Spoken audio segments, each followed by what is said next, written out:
Pourquoi tu as créé l'homme? Voilà. Il se pose la question. Pourquoi tu m'as créé? Est-ce que tu m'as créé simplement pour me marier? Est-ce que tu m'as créé seulement pour que je travaille? Tu m'as créé pourquoi? Et pour avoir cette révélation, la première voie, c'est la prière personnelle. Amen, amen. La prière personnelle. Je connais une femme. Son nom c'est Anne. Anne allait à Silo jour et nuit pour prier.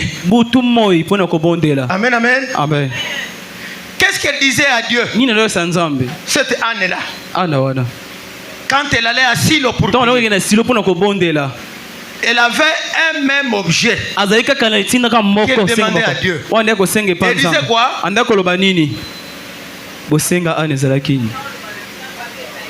Moana. Alléluia. Anne connaissait sa destinée. Quand elle demandait à Dieu l'enfant, il disait avec précision, parce que si tu me donnes une femme, elle ne sera pas sacrificatrice. Parce que chez nous, chez les Juifs, les femmes ne sont pas sacrificatrices. Il n'y a que les hommes. Comme ça, donne-moi un enfant mâle qui sera ton serviteur, sur qui on ne coupera même pas les cheveux. Donc Anne a eu sa révélation par la prière personnelle. Elle connaissait que Dieu l'a créé pour mettre au monde un prophète des nations. Amen. Je comprends aujourd'hui. Papa Cyprien, spirituellement je comprends. Dieu avait rendu Anne stérile. Je comprends pourquoi Dieu l'avait rendu stérile. Il fallait que Anne connaisse d'abord sa destinée. Dès qu'elle saura sa destinée, elle va mettre au monde un enfant qui sera prophète. Et après ce prophète, c'est fini, sa destinée est arrivée. Et il mettra maintenant en désordre d'autres enfants.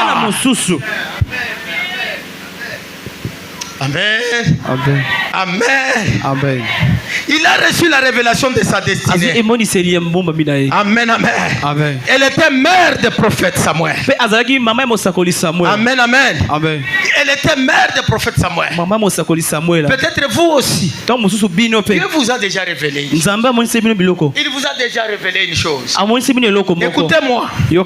Quand Anne a reçu sa destinée d'être la mère des prophètes, elle a eu même les conditions dans lesquelles elle pouvait garder cet enfant,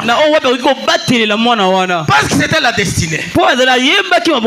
Alléluia. Alléluia. Alléluia. Mais si Anne n'était pas une femme de prière, c'était une femme de l'otoko, c'était une femme de querelle avec les gens. Est-ce qu'elle aurait atteint sa destinée? Non. Parce que elle a atteint sa destinée parce qu'elle connaissait sa destinée c'était quoi. Et elle s'est comportée comme une femme qui a une destinée. Même quand ça arriva, les juriers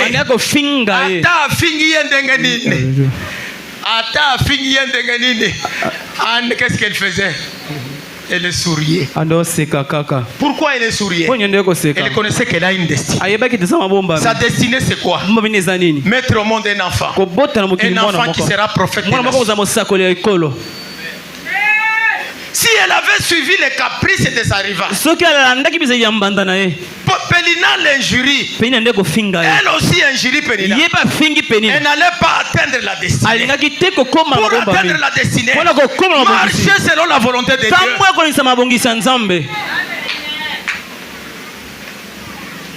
Amen.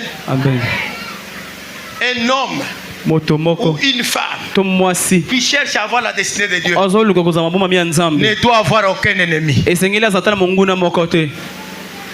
ne doit avoir aucun ennemi. Moi, Dieu fait mes grâces. Je ne sais pas si ma femme a des ennemis. Moi, je n'en ai pas. Aucun. Aucun. Attends, par contre, et si nous demandons ici, il y a un ennemi. Pene ya ngomba ya deba tu ya ndenge na ndenge basali. Na ba oyo bate yakawa. Ozote yawa oyokana na moninga te. Ba mama. Ba mama. Ba mama.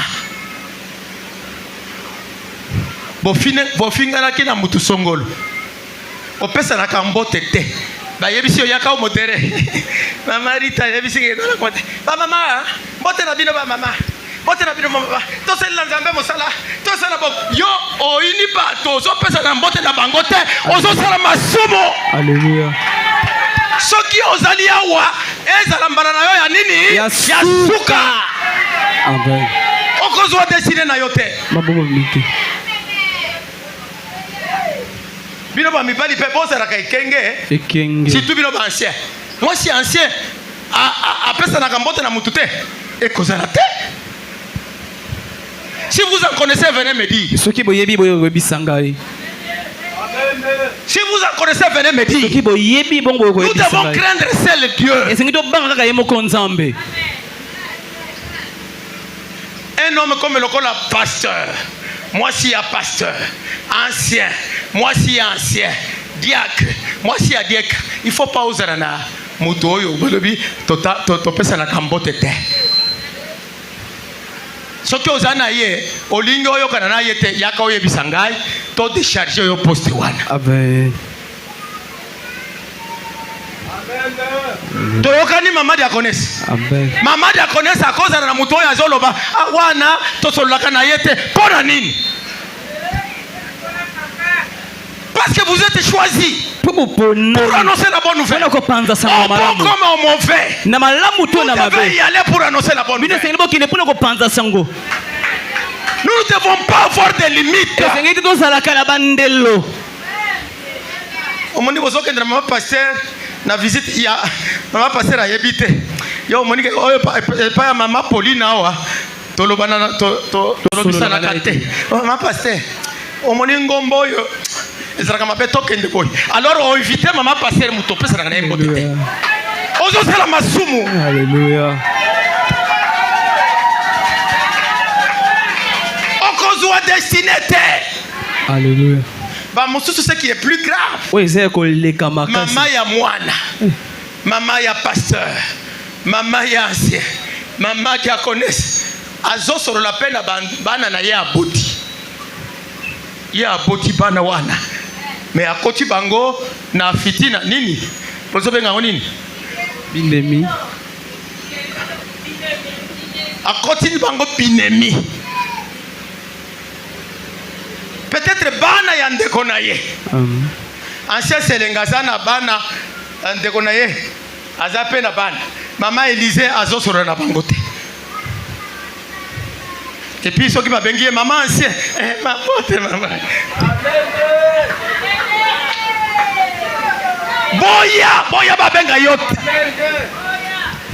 Moi si ancien à solo azala kana binemi te. Amen.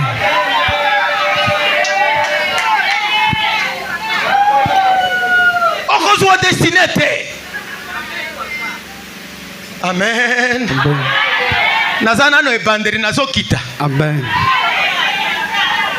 Alléluia. Amen. Alléluia. Amen. Donc l'ignorance. Il faut une prière personnelle pour connaître que ta destinée. Deuxième raison, la méditation de la Bible. Il faut lire la parole de Dieu.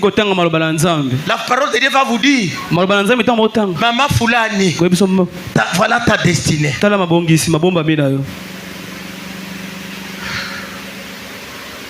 C'est pénible. Quand nous allons lire Josué 1:8. Josué 1:8. Écoutons ce que la Bible dit.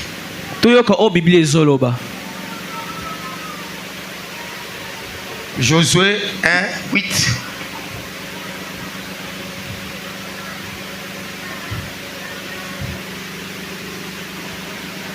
Micro. Josué 1:8. Je lis au nom de Jésus. Amen. Que ces livres de la loi ne s'éloignent point de ta bouche. Médite-les jour et nuit pour agir fidèlement selon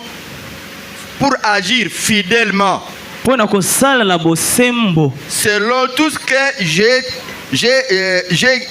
écrit. Amen. Ça alors. Ça va. Ça c'est Josué qui écrit. Il dit que ces livres de la loi ne s'éloignent pas de ta bouche. Médite-la jour et nuit. C'est-à-dire quand tu dois parler, tout ce que tu dois dire, tu dois être conforme à la loi. Et la loi de Dieu c'est quoi? C'est la parole de Dieu. Médite la parole de Dieu du jour et nuit. Et tu vas connaître ta destinée. Chaque fois que tu lis la Bible, de fois tu vas voir ta vie. Elle est comparable à Naomi. Où tu vas voir ta vie. Comparable à Enoch. Tu dis, vraiment ce que je viens de lire d'Enoch ici, c'est ça moi. Et tu prends la vie d'Enoch comme ta destinée. Et tu prends la vie de Tabitha comme ta destinée. Qui connaît la vie de Tabitha? Qui connaît la vie de Tabitha? Une femme qui cousait, qui donnait les habits aux gens. Vous voyez cette femme qui a donné 9 cartons d'habits. Pas n'importe quel habit. De beaux habits. 9 cartons. J'ai vu à cette femme que Dieu te bénisse. Toi et ton mari et tes enfants. Là où vous allez vivre en Europe, vous ne manquerez pas d'habits. Vous en aurez autant. Et je leur ai dit aussi, c'est ça votre destinée. N'arrêtez pas de faire les bonnes choses. Malheureusement, il n'y avait pas de chemise. Sinon, moi, j'allais porter la chemise. Il y a d'autres personnes orgueilleuses du néant. Aux attentes diplôme, au lieu kata bien te, papesi elamba angai wana ekoke. Ah? Yo yebi mutu apesi elamba wana statut na ye. Alléluia. Orgueil ya pamba. Lolendo. Mutu andenge wana zambea tire biloko nyoso azai kozo. Alléluia. Moi, si vous me donnez la chemise, même de votre mari, je la porte. Ce sont les enfants de Dieu qui m'ont appuyé. Que Dieu bénisse d'abord les avocats, maintenant les avocats, les papas. Je mange à chaque instant. Parce que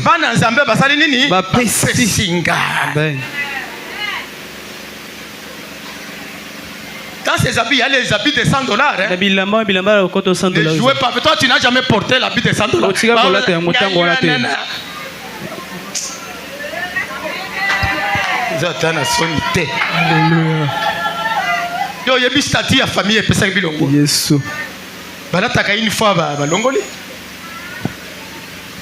Sakola papa. Alléluia. Amen. Alléluia. Amen. Vous connaissez l'orgueil. L'orgueil. Vous connaissez Ligorodo. Hein? Ligorodo, les crapauds. Les crapauds. Ligorodo. Ce qui a mon bif lazolek. Yepe alingaza la lokola. Avimba.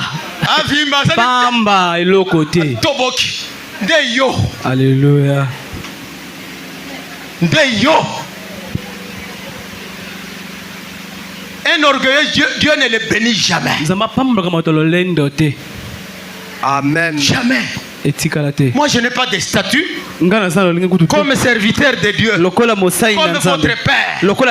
Quelque chose qui vient de mon enfant. Je le porte avec joie. Amen.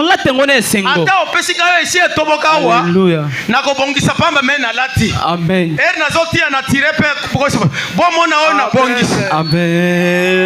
Amen. Et puis, l'olendo, c'est ça l'orgueil. Oui. Ce qui osa moi si atana libala est contenir.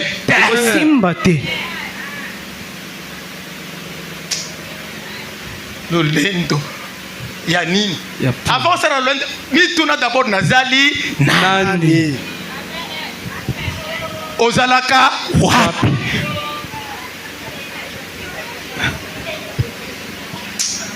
Ozabana nanga nazo bisabino makamba solo. Pobozu wa destiné na biso. Amen. Soki na bombeli bino bokozala solo te. Amen. Amen. Amen. Troisième raison. C'est par l'écoute du Saint-Esprit. Si tu écoutes le Saint-Esprit, le Saint-Esprit va te dire Shadrach, voilà ta destinée. Mais si tu n'écoutes pas le Saint-Esprit, toi tu ne viens que pour danser. Tu ne viens que pour chanter. Tu n'écoutes pas ce que l'Esprit parle à l'église. Tu ne sauras pas découvrir quelle est ta destinée. Beaucoup entrent sur les destinées des autres. Ils oublient leur destinée. Et ils disent qu'ils servent Dieu.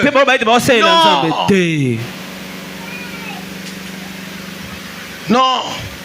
Il faut écouter le Saint-Esprit. Lisez-nous Acte 10 et 19 à 20. Acte 10 et 19 à 20.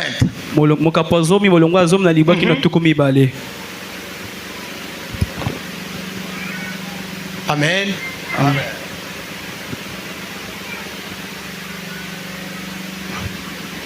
Je dis Acte 10, 19 à 20. Acte 10, 19 à 20. Et comme Pierre était à réfléchir, et comme Pierre était en train de réfléchir sur la vision, l'Esprit lui dit, voici, trois hommes te demandent. Lève-toi, descends. Et pars avec eux sans hésiter. Car c'est moi qui les ai envoyés. Ça c'est 19. 20. Lève-toi. Descends. Et pars avec eux. Sans hésiter. Car c'est moi qui les ai envoyés. Alléluia. Amen. Pierre, homme de Dieu, en plein sommeil, il dort.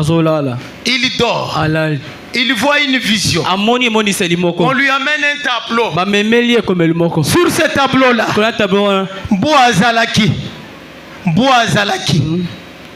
Bois, les chiens étaient là. Les loups étaient là.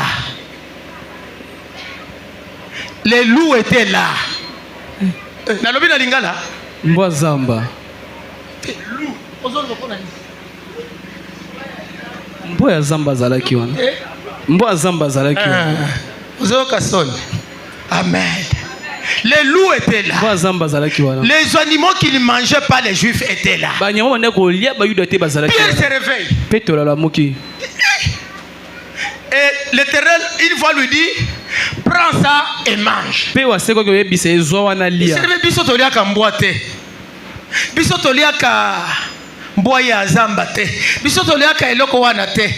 Pourquoi Zamba yebisingana nalia? Amen. Amen. Tolia kangote. Et c'est à ce moment-là qu'il entend une voix qui lui dit, il y a 3 hommes qui viennent.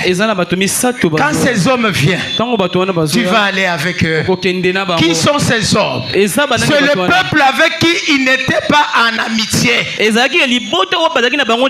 peuple avec qui il ne se parlait pas. Mais Dieu lui dit, quand ils viendront, lève-toi, va avec eux. C'est ça le symbole qu'il lui a montré. Les choses qui ne mangent pas. Il dit, toi qu'enfant de Dieu, il n'y a pas quelque chose que tu ne manges pas. Tu dois tout manger. Même les païens là, avec qui vous ne vous mariez pas, quand ils viendront vers vous, lève-toi, va avec eux. Amen. Amen. Amen. Amen.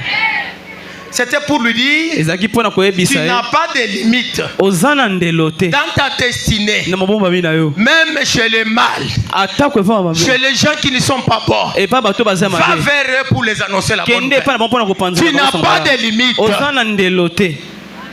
Amen. Amen. Ça c'est le Saint-Esprit aussi qui nous montre la destinée. Pierre ne connaissait pas qu'il doit aller même chez les ennemis. Mais le Saint-Esprit est venu lui révéler.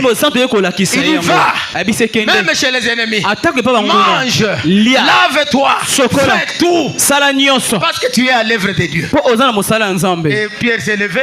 Il a commencé à aller. Même chez le peuple, ils ne sont pas acceptés par Dieu. Il allait annoncer la bonne nouvelle. Qui lui a révélé la destinée? Le Saint-Esprit. Amen. Toi aussi, demande au Saint-Esprit de te révéler ta destinée. 4e et dernière raison, c'est la soumission à vos autorités spirituelles. Amen. Si tu n'es pas soumis aux autorités spirituelles, qui sont les autorités spirituelles? Ce sont les anciens, c'est le pasteur, ce sont leurs femmes. C'est pourquoi j'interdis à vos femmes de ne pas avoir des ennemis. Parce que si elle connaît qu'elle a un ennemi, à moi, c'est Akoyan Dengeni. Amen. Akoyan Dengeni. Ba maman. Kolobesana kate na maman ancienne, na maman pasteur. Okokende kuna soki zozana likambo. Tengo na maman ancienne asali nini? Abomi musala ya Nzambe. Je ne sais pas pourquoi na zozo ngene basi ya ancien. Ancien. Sakola papa. 3 fois. Botunana. Lelo na butu, botunana. Bo vérifier un peu situation. Bo sali sangai. Na revenir 3 fois, ancien yo petuna. Sakola papa. Il faut être en soumission avec les autorités spirituelles. Je connais un garçon, l'enfant de Anne. Quel est son nom? Samuel. Samuel était en train de dormir. Il était soumis chez les autorités spirituelles. C'était le sacrificateur Élie. Il était là, soumis.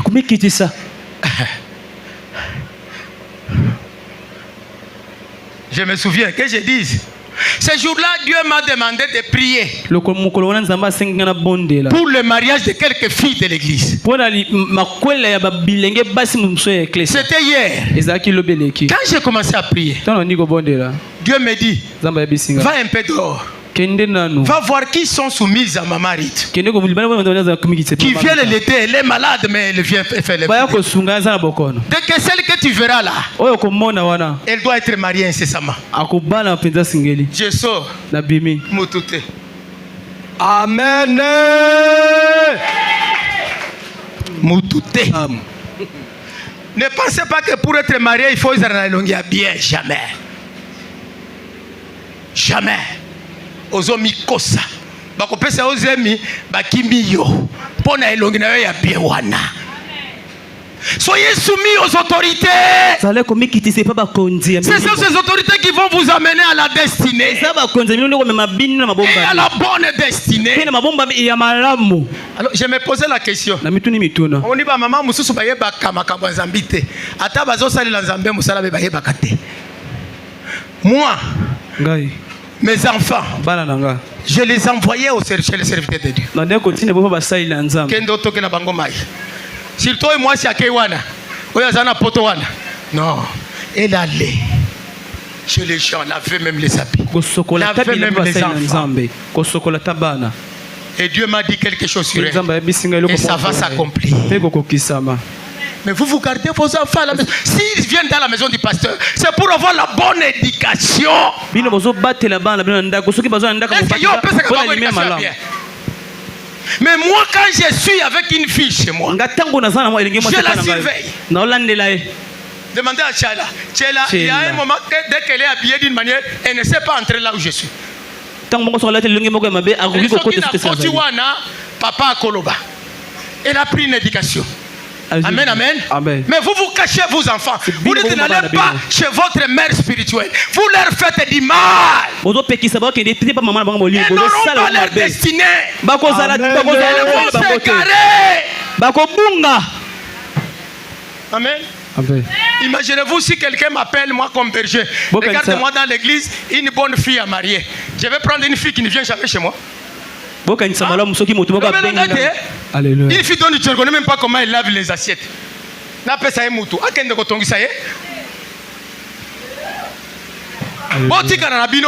beaucoup destiné. Amen. Nous avons été même domestiques chez les pasteurs. Dieu m'a rendu aussi pasteur. Quand tu fouilles aller servir chez les pasteurs, tu auras sous un mari, un bandit. Que Dieu bénisse les filles qui sont avec moi. À qui je donne souvent les conseils. Kosana bongote, batambola kaboy, bakozwa destiné. Yo bomba ya yo. Alléluia. Alléluia. Et Samuel. Alléluia. Amen. Alléluia. Amen. Et l'homme de Dieu, on nous a dit, non, qu'on ne parle même pas, c'est la soumission aux autorités. Samuel, avec les sacrificateurs Élie. Il était dans sa chambre. Parce qu'il était soumis aux sacrificateurs. Il entend quelqu'un qui l'appelle. Samuel. Samuel. Il se réveille. Présent. Il regarde. Il va chez l'homme de Dieu. Papa, Obenginga, alobete, la bengiot kendola, kondola, azon. Samuel, ah, présent, papa, Obenginga, te, na bengio zonga osala nini? Soumission. Parce qu'il y a eu oya kobenga kakawan. Mais yo soki ba bengio, Rachel, otali soki. Garçon ya ndumba otambolaka na ye otali lokola ye il faut passer abengaka pe yo ancien abengaka pe yo nani abengaka yo amen azongi alali Samuel et la deuxième fois l'homme de Dieu lui dit si tu entends encore une fois c'est Dieu qui t'appelle dis-lui Seigneur je suis là j'écoute parle il est rentré quand il dormait il entend Samuel il dit Seigneur c'est moi parle je t'écoute et Dieu a commencé à lui parler Samuel tu seras mon serviteur je te vois tu vas me servir. Il commence à lui donner les bénédictions.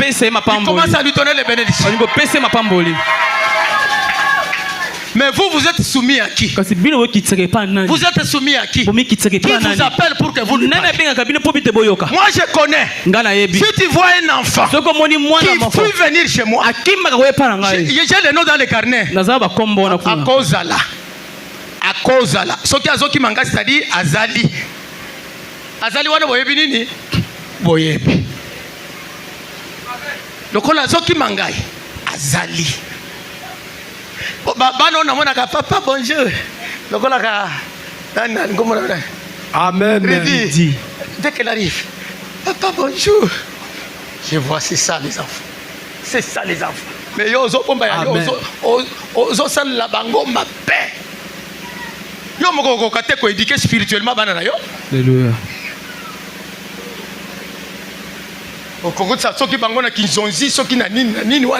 C'est fini. Les enfants n'auront pas leur destinée. Vous savez, je termine par là. Ceux qui osent en bois, un petit un chiot. Amen.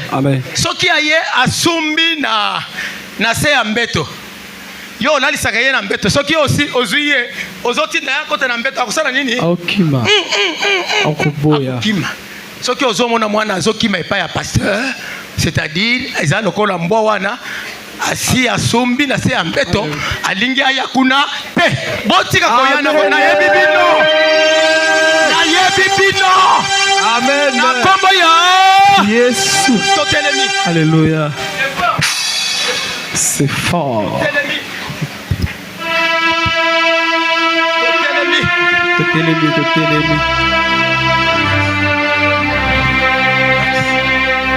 Nous allons prier. Nous allons dire à Dieu, je voudrais avoir ma destinée. Je voudrais avoir ma destinée. Priez le Seigneur. Priez le Seigneur.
Alléluia. Asseyez-vous. Nous fermons les yeux. Qui est celui pour qui la parole était touchée? Je vais vous appeler. Tu reconnais que soit tu ne connais pas ta destinée. La prière n'est pas t'a donné ta destinée. Le Saint-Esprit nous a pas donné la destinée. Vous n'êtes même pas soumis au serviteur de Dieu. Serviteur de Dieu vrai. Si tu te soumets au faux serviteur, ils vont te chercher comme femme. Je parle de vrais serviteurs. La Bible dit vous les connaîtrez par leurs fruits. Si vous êtes là, pour un cas ou pour un autre, tu acceptes de te conformer à la parole de Dieu, lève ta main. Que Dieu te bénisse mon fils. Que Dieu te bénisse mon fils. Que Dieu te bénisse mon fils. Que Dieu te bénisse mon fils. Ma fille, que Dieu te bénisse. Que Dieu vous bénisse mes enfants. Que Dieu vous bénisse maman. Le maman, que Dieu vous bénisse. Que Dieu vous bénisse.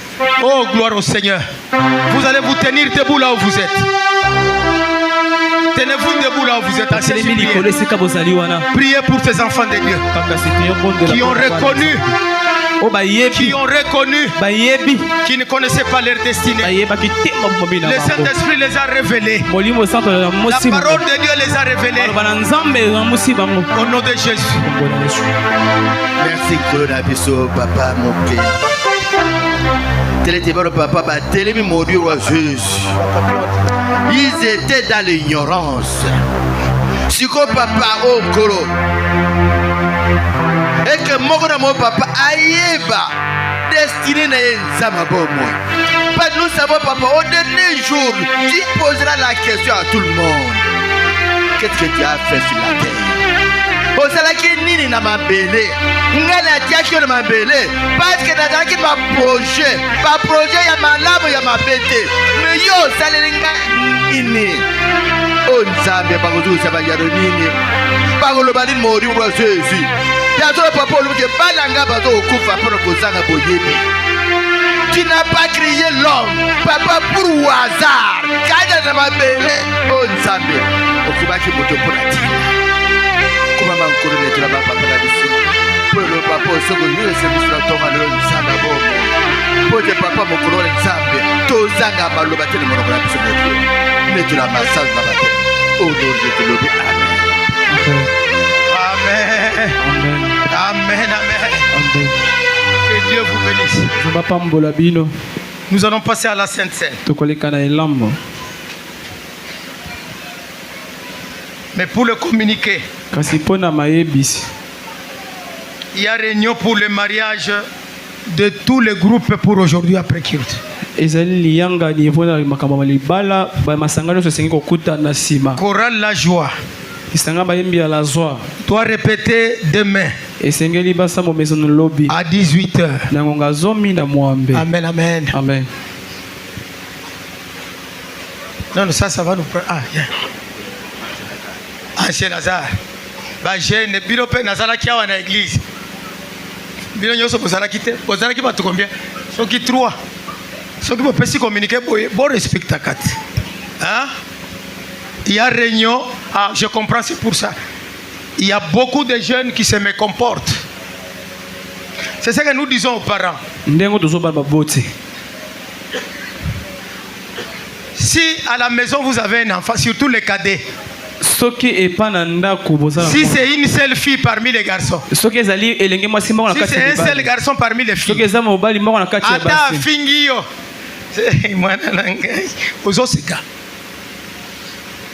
c'est l'église ma paix.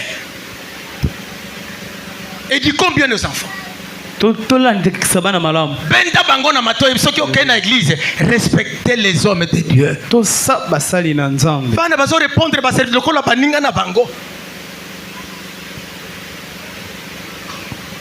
Je n'ai jamais vu ça.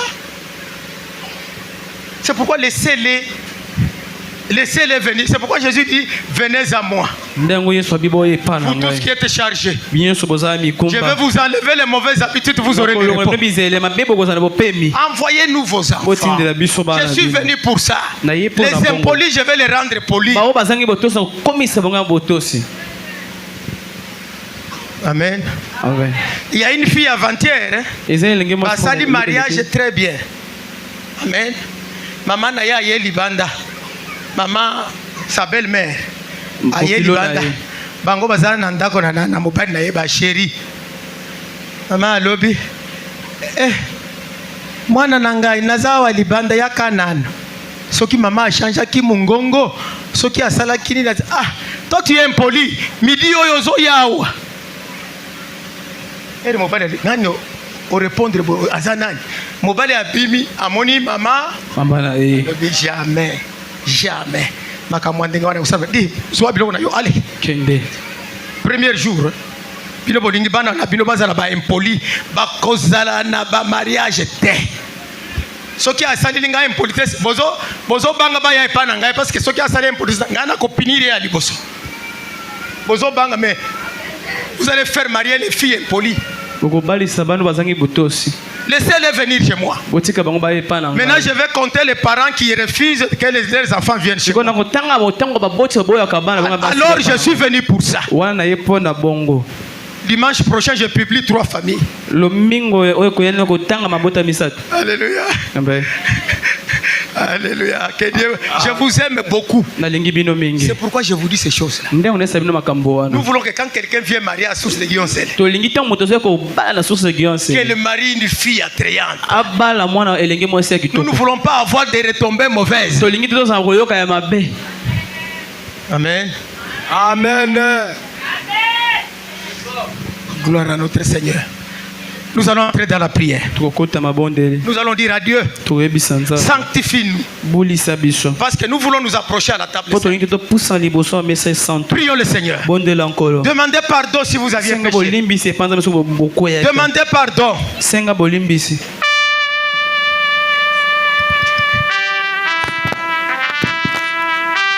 Demandez pardon à Dieu.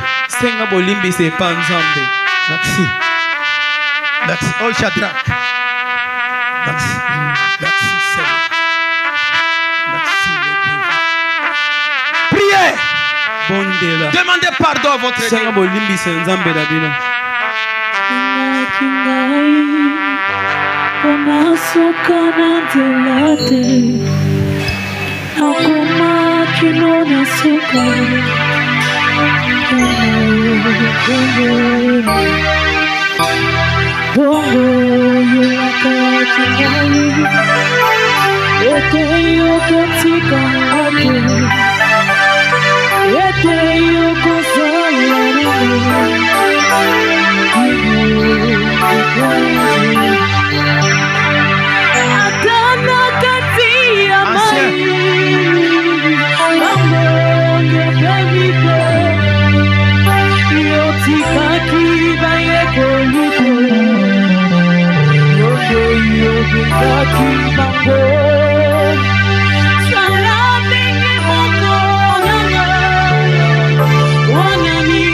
Nous voici devant ton corps, ton sang qui a coulé à la croix de Golgotha.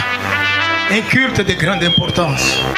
Sois avec nous du début jusqu'à la fin de ce culte. Au nom de Jésus. Amen. J'aime cette scène.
Cette nuit-là, avec les disciples, autour d'une table, il leur a dit, Comme vous êtes avec moi. Cette dernière nuit, il a pris le pain. La Bible déclare qu'il a rompu. Il dit ça c'est mon corps qui a été maltraité pour vous. Chaque fois que vous allez vous réunir pour montrer l'unité, prenez ces pains ensemble en mémoire de moi. Il rendit l'action de grâce. Ce n'est plus le pain de la boulangerie, mais c'est le corps du Seigneur et Sauveur Jésus-Christ. Quand nous le prenons, c'est un signe de l'unité au nom de Jésus. Amen. Et il en donna à ses disciples. Il prenait ceci. C'est mon corps. Chaque fois que vous vous réunirez, vous prendrez ceci en mémoire de vous.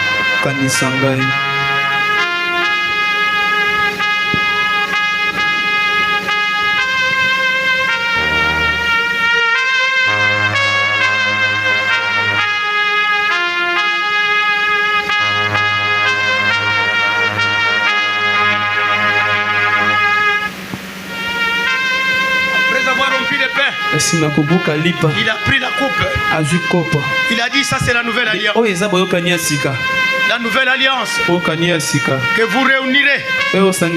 Sans cette alliance, vous n'êtes pas des bons chrétiens. À tout moment que vous allez vous réunir, vous prendrez de cette coupe en alliance. Et il rendit l'action de grâce. Seigneur, ce n'est plus le sirop, mais c'est ton sang qui a coulé à la croix de Golgotha.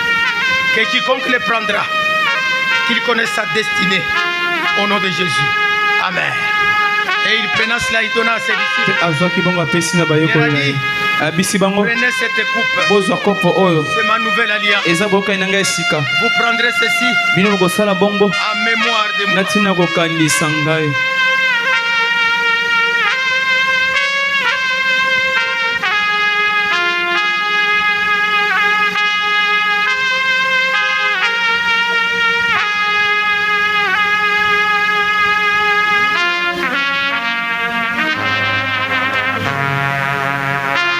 Amen, amen. Vous allez venir auprès des anciens. Un ancien qui sera de l'autre côté. Vous vous tiendrez là-bas. Il commence par le pain. Et il finit avec le vin. Et puis vous aussi. On commence avec le pain. Et on commence par les hommes de Dieu.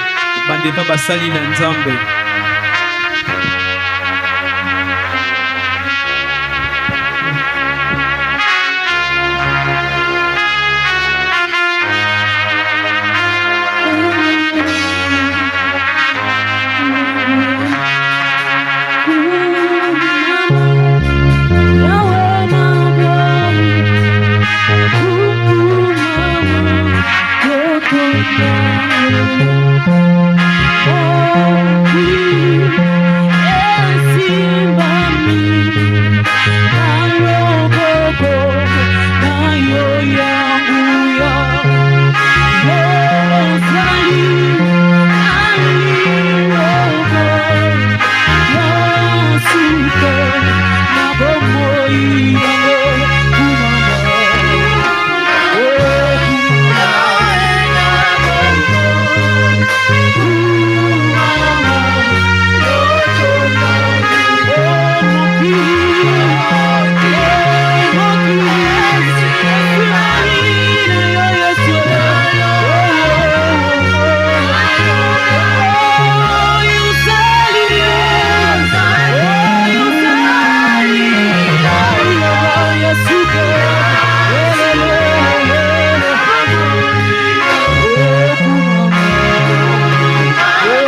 tombolingo yolokota kingayu na pupuru yosukolingo yotombolingo oyango mama yawe na bono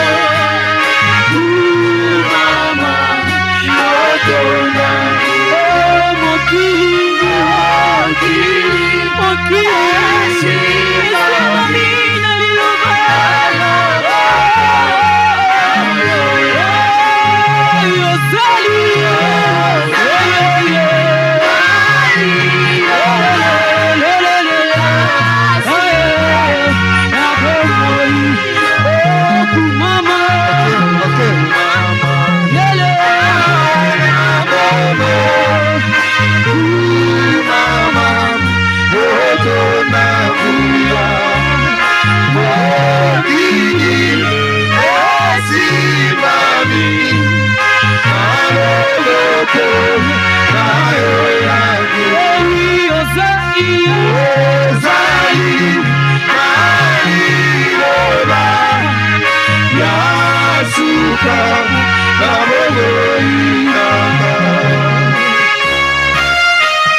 Maman.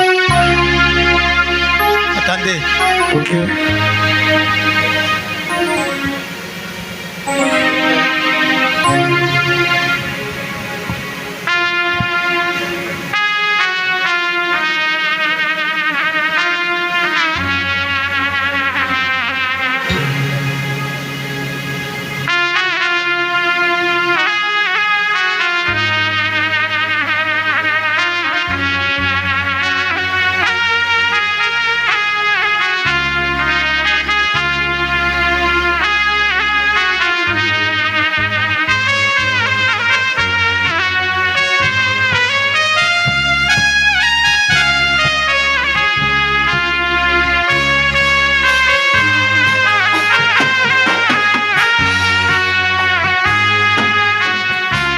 S'il y a quelqu'un qui est malade, le diacre vous dégagez. Venez devant. Parce que la Bible dit, c'est par ces meurtrissures que les gens sont guéris. Que vous ayez pris la Sainte Seine ou pas, venez devant.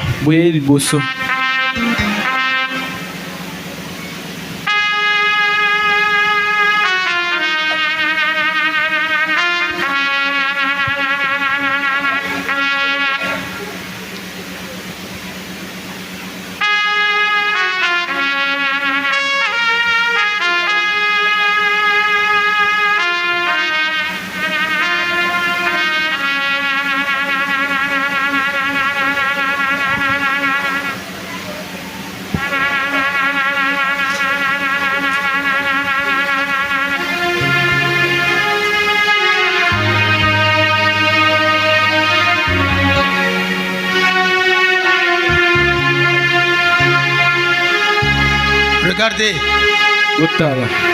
Quelle que soit la maladie que vous avez. Parce que c'est un jour de Sainte-Seine. Nous allons prier pour vous. Et vous serez guéris. Prenez votre main. Mettez sur votre cœur. Je demande à chaque ancien de prier. Une courte prière invoquant son Dieu. Et puis moi je vais clôturer.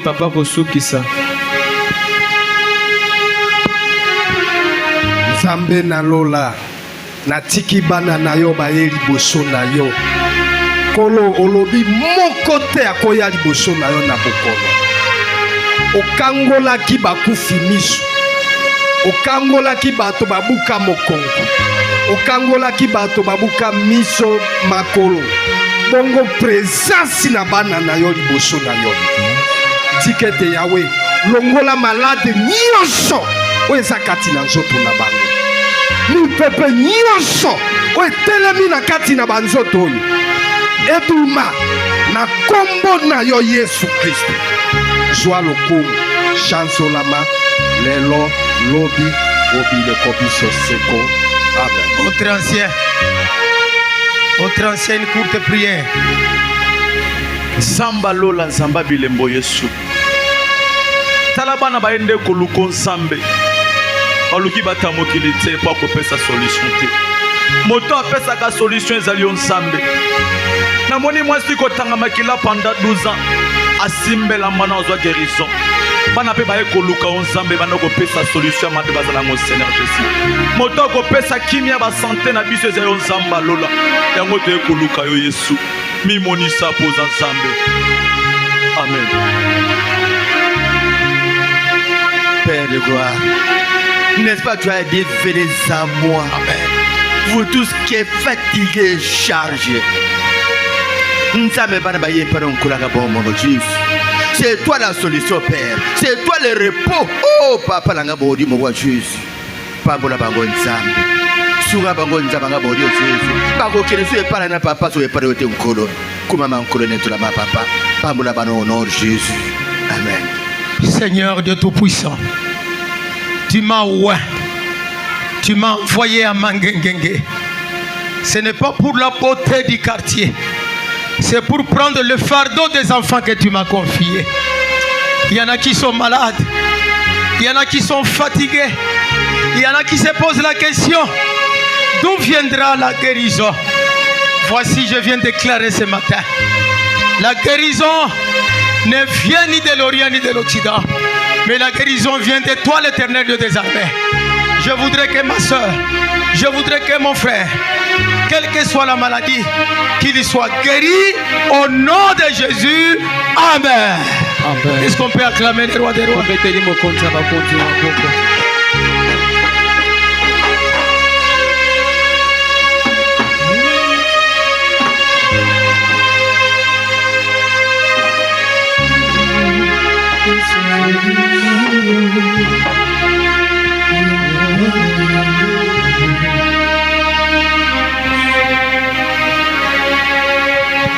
Protocole. Ayambi. Protocole.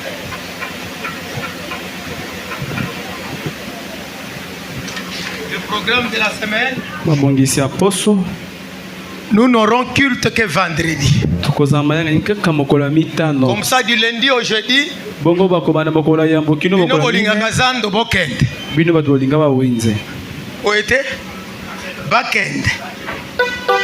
De façon que vendredi, ce qui n'a pas été, donc, oyaka pona, ozalaka empêché pona zandote, ozalaka empêché na makambo mosusu.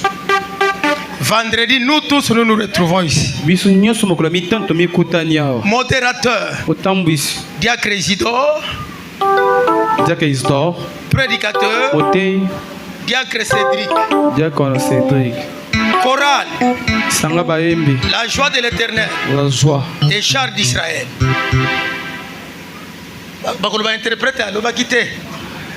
Lisanga bayembi okoyemba makolo mitano ezali la joie de l'Éternel na char d'Israël mapinga Isaïla. Le dimanche. Mokolo mingo. Modérateur. Motambwisi. Diacre Shadrach. Diacono Shadrach. Prédicateur. Moté. Ancien Lazare. Paka Lazare. Chorale. Lisanga bayembi. Chorale ini. Bomoko na bayembi. Avec char d'Israël. Na char d'Israël. Char bilope bosa la répétition te. Ça la raté. Kako yemba. Taton. Boya d'abord million yoso ba tu char liboso. Ba mona bino ndenge boyemba ka répétition. Boya ya kilobi. Alobi na yepo na répétition afandi. Frère Jonathan akendaki koluka cravate boya d'abord. Frère Jires, frère Daniel. Frère Jires. Boya liboso ba mona bino. Frère Diata. Frère Emmanuel. Diacre Kilembo. Diacre missionnaire romain. Kako yemba. Boyo kana bien te. Ba petit na nga bazawa.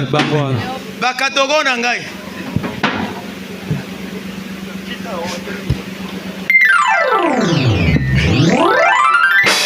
Bolobi répétition mokololi. Papa, frère Jires atia. Répétition mokolonini. Frère Jires.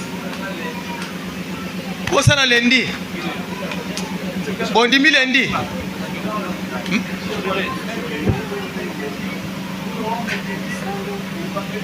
Mercredi après culte et vendredi après culte. Mercredi après culte. Bozonga. Bino nyoso boya kotala soki ba ko répéter.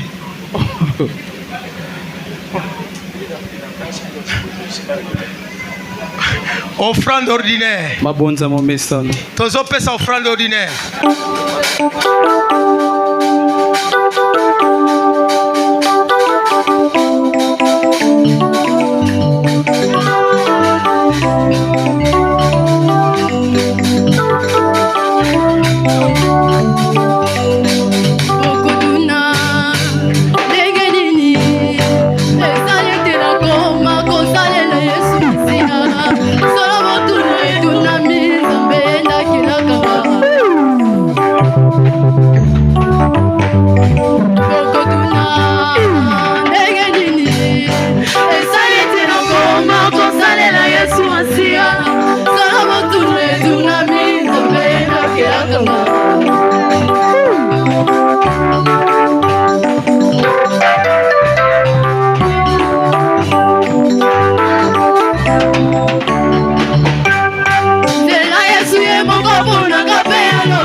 Saint-Cyprien, les calibosois.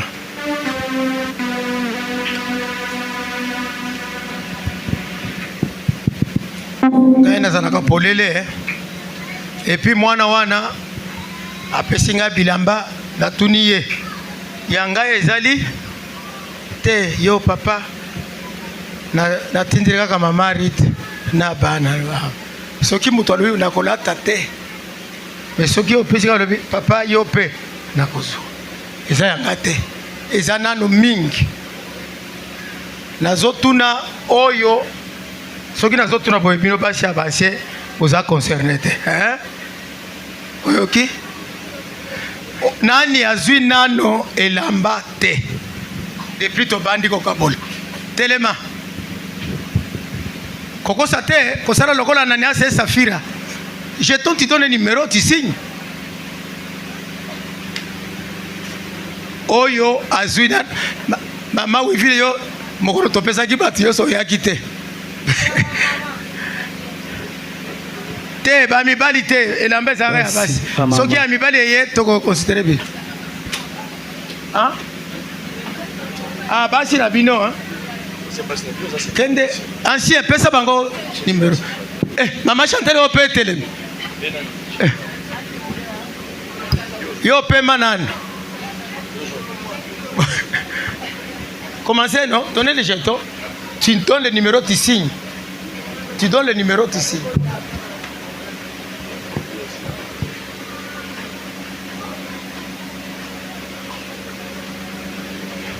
et puis ancien